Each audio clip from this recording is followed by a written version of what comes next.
হুগলি জেলার খানাকুলে তৃণমূল কংগ্রেসের অভ্যন্তরে কথোপকথনের একটি চাঞ্চল্যকর ভিডিও সম্প্রতি ভাইরাল হয়েছে।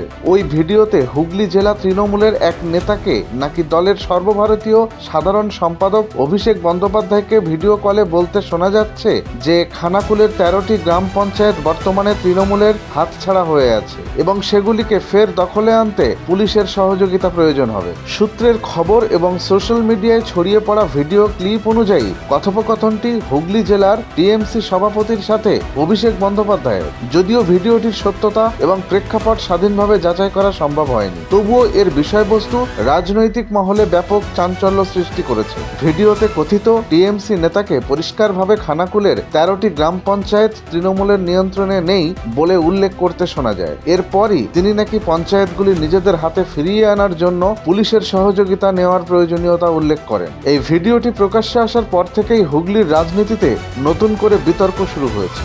বিজেপি এবং অন্যান্য বিরোধী দলগুলি এই ভিডিওকে হাতিয়ার করে শাসক দলের বিরুদ্ধে সরব হয়েছে। তাদের অভিযোগ, এই ভিডিওটি প্রমাণ করে যে তৃণমূল কংগ্রেস রাজ্যের গণতান্ত্রিক কাঠামোকে প্রভাবিত করতে এবং পঞ্চায়েত দখলে রাখতে প্রশাসনের উপর নির্ভর করে। আরামবাগের যিনি জেলা সভাপতি তৃণমূল কংগ্রেসের গত 2-3 দিন আগে একটা ভার্চুয়াল মিটিং হয়েছে, যেখানে অভিষেক ব্যানার্জি ভার্চুয়ালের উনি মিটিংটা নিয়েছেন। সেখানে আরামবাগের যিনি জেলা সভাপতি তৃণমূলের, উনি বলছেন অভিষেক ব্যানার্জিকে যে খানাকুলে 11টা পঞ্চায়েত বিজেপি জিতে রয়েছে, এখানে পঞ্চায়েত সমিতি, জেলা পরিষদ বিজেপি রয়েছে। এই খানাকুলকে আমরা উদ্ধার করতে গেলে পুলিশকে ব্যবহার করতে হবে। উনি পরিষ্কারভাবে অভিষেক ব্যানার্জিকে বলছেন যে আপনি পুলিশকে নির্দেশ দিন যাতে পুলিশ 11টা পঞ্চায়েত সহ পুরো খানাকুল বিধানসভা আমাদের হাতে তুলে দেয়। সারা পশ্চিমবাংলায় 2021 বিধানসভা নির্বাচনের পর থেকে বা 2019 থেকেও আপনারা দেখছেন বারবার বিজেপি যে জায়গাগুলো শক্তিশালী রয়েছে সেই জায়গাগুলোকে ভাঙার জন্য, সেই জায়গার কার্যকর্তাদের উপরে মিথ্যা কেস দেওয়ার জন্য তৃণমূল কংগ্রেস বরাবরের চেষ্টা করছে। 2021-এ হিংসা হয়েছে, পুলিশ হাত গুটিয়ে বসেছিল, কোনো অ্যাকশান নেই।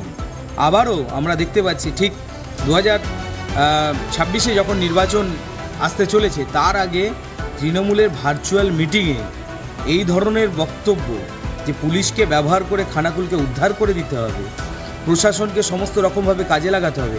এক তো উন্নয়নমূলক কাজকর্ম খানাকুলে সম্পূর্ণরূপে বন্ধ করে দেওয়া হয়েছে, কোনো উন্নয়নমূলক কাজকর্ম হচ্ছে না। খানাকুল, আরামবাগ, গোঘাট, পরশুরা সব জায়গাতেই উন্নয়নমূলক প্রকল্প সম্পূর্ণরূপে বন্ধ করে দেওয়া হয়েছে। তৃণমূলের নেতা নেত্রীরা সমস্ত টাকা লুট করছে আর সেখানে পুলিশকে ঠুটো জগন্নাথ বানিয়ে কাজ করানোর চেষ্টা হচ্ছে। এই নির্বাচনেও আবার তৃণমূল কংগ্রেস এই ধরনের একটা চক্রান্ত করেছে। সেই চক্রান্ত আজকে আমি ফাঁস করলাম। সাধারণ মানুষের কাছে একটাই দাবি থাকবে, সাধারণ ভোটারদের কাছে একটাই দাবি থাকবে, যারা এই ধরনের নোংরামি করছে, পুলিশের আজকে হঠাৎ করে দেখবেন অ্যাক্টিভিটি বেড়ে গেছে। কেন, কিসের জন্য? পুলিশের অ্যাক্টিভিটিটা অন্য কারণে। যেখানে তৃণমূল কংগ্রেস পাচ্ছে না সেখানে পুলিশ গিয়ে মুভ করছে, পুলিশ গিয়ে ফিতে কাটছে। এর কারণটা কি? কারণটা একদম খোদ অভিষেক ব্যানার্জি বলে দিয়েছেন, পুলিশকে নির্দেশ দিয়েছেন যেভাবে হোক খানাকুল, গোঘাট, আরামবাগ, পরশুরা আমাদের হাতে তুলে দিতে হবে। যদিও এই বিষয়ে জেলা তৃণমূল নেতৃত্ব বা অভিষেক বন্দ্যোপাধ্যায়ের পক্ষ থেকে এখনো কোনো আনুষ্ঠানিক বা স্পষ্ট বক্তব্য পাওয়া যায়নি, তবে দলের একাংশের দাবি ভিডিওটি বিকৃত বা এডিট করা হতে পারে। কেউ কেউ বলছেন কথোপকথনটি সম্পূর্ণ অন্য প্রেক্ষাপটের ছিল।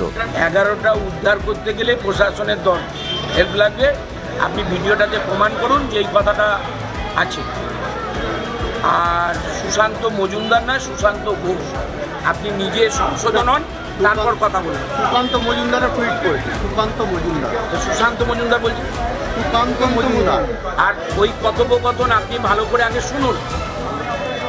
সেখানেতে কোনোভাবেই ওই কথা বলা নেই। ভালো করে শুনবেন, শুনে বলবেন। ওরা বিজেপিরা নানা কথা বলতেই পারে, তাতে আমাদের কিছু যায় আসে না, ঠিক আছে? আমরা বলেছি খানাকুল ডেঞ্জার, কারণ শুভেন্দু অধিকারী দল নেতা ওদের এসে মইদুলকে গাড়ি থেকে নেবে জোর করে জয় শ্রীরাম বলানো করতে গেল। তারপর তার সিকিউরিটি তারা করল, তাকে মালদা আমাদের একটা বাইক মিছিল, তার উপরেতে বিজেপি হামলা করল। পুলিশ অফিসার হিসাবে মার খেল, মাথা ফাটল, হসপিটালেতে ভর্তি, এটা নিশ্চিত আপনারা জানেন। তাহলে ওখানে যা কিছু ঘটনা ঘটাচ্ছে বিজেপি তার নেতৃত্ব দিচ্ছে, সঙ্গে থাকছে এবং এই সমস্ত অফেন্সে সক্রিয় ভূমিকা নিচ্ছে ওখানকার বিধায়ক।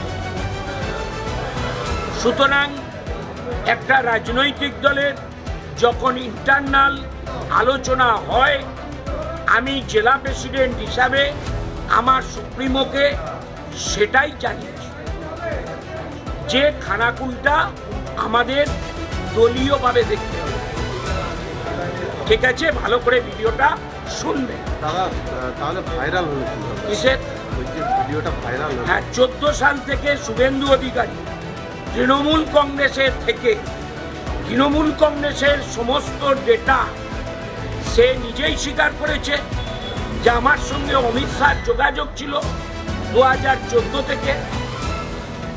সেই রকম কোনো গদ্দার আমাদের আব্বাস আলী যে সংখ্যালঘুর জেলার প্রেসিডেন্ট হয়েছে, সে যখন ভার্চুয়াল সভায় যে জায়গাতে জয়েন হয়েছে সেখানে কোনো গদ্দার বন্ধু সেজে ঢুকে পড়ে সেটাকে রেকর্ড করে বিজেপির হাতে তুলেছে। এই গদ্দার ভর্তি আছে, গদ্দার চিহ্নিতকরণ হবে, দল থেকে ব্যবস্থা হবে। দলে কি এখনো রয়ে গেছে? প্রত্যেকটা দলেতেই আছে এরকম কিছু ব্যক্তি, আমরা রেকটিফাই করছি, পরপর রেকটিফাই হয়ে অভিষেক বন্দ্যোপাধ্যায়, মমতা বন্দ্যোপাধ্যায়ের নেতৃত্বে একদিন দেখবেন খাঁটি সোনায় পরিণত হয়েছে।